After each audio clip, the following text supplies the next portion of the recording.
ওই ভাইয়াকে মানে মালিকানার পরিবর্তন যা যা করা লাগে মালিক হিসেবে সব কিছুই করে দিলাম।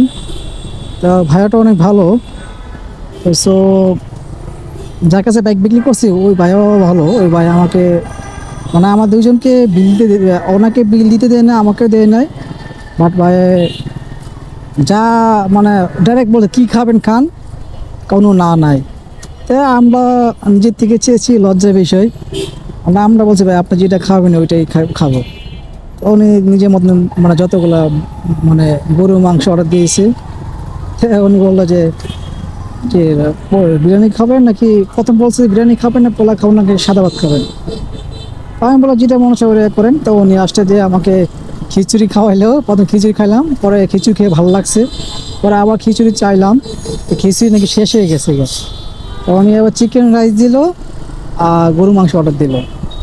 তো খেয়ে ভালোই মজা পাইছি, তৃপ্তি মিটছে, ইনশাল্লাহ পেটটা উড়ে গেছে। তো ভাই কোনো ধন্যবাদ জানাই। তারপর ওই আরেকজন ছিল, তো ওই ভাই যে আরেকজন আছে বাইকের কাছে বাইক বিক্রি করছে, সে দিছিল বিল দিতে চাইছিল কিন্তু সে জোর করে দিয়ে দিছে।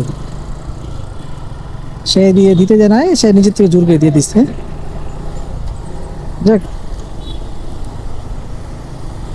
নিজের কাছে ভালো লাগছে বাইকটা বিক্রি করে মালিকানা ট্রান্সফার করে দিলাম, ওইটা অনেক ভালো লাগলো।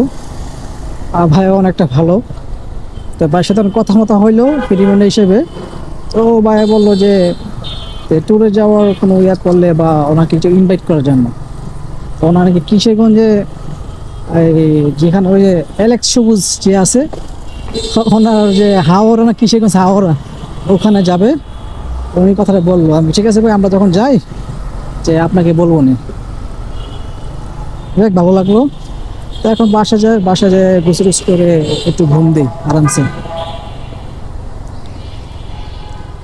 আবার চিন্তা করতেছি না, বাসা যায় একটা ঘুম দিই আরামসে।